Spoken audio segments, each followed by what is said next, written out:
Tales from the Loop is a new sci-fi show on Amazon Prime. It's 8 episodes long, and it is a anthology come full story arc based show. I say that because each episode can be taken on its own and watched on its own as an individual sort of interesting science fiction tale, but then they do all fit together to make a overarching story narrative about the town they're living in and the people that the story's involved in. There's lots of overlap and they do flow from one another if you want them to.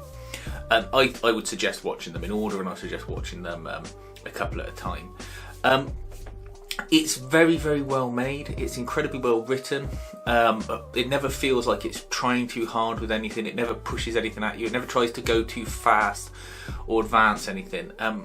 It's meant to be based on some paintings, which I'll have a look up to see if I can find them. But it's sort of this rural America in a time period that's, I don't think it's ever explicitly said, but I think it's meant to be like the sort of late 60s, early 70s. And this town, a bit like the town called Eureka, has got something called the Loop, which is an underground science research base that has, you know, very, very futuristic scientific advances going on.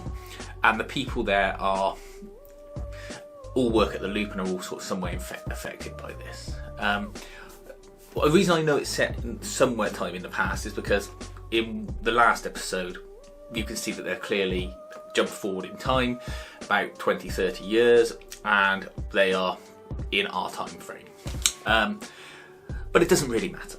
It's just got that sort of aesthetic, the same aesthetic as the Chilling Adventures of Sabrina, where it sort of just puts you slightly off kilter with it, and it avoids having to worry about things like mobile phones and that. It's quite slow moving, so some people who are used to a sort of faster paced, less sort of ponderable show might not like it, but it's very relaxing to watch. It's got very relaxing music, and the stories are good and involving, and whilst they're not all winners, you never feel sort of disappointed that you've wasted an hour of your time watching it. I'd like to see another series of it, but I don't care if there's only this one series that exists, because it sort of answers enough questions and gives you enough mystery to make you feel satisfied having watched it. Not too much is left hanging, but there's just enough ambiguity to sort of get your imagination going. Please feel free to comment and like and subscribe, and definitely go and watch Tales from the Loop if you're a fan of science fiction and sort of things that are a little more thought-provoking.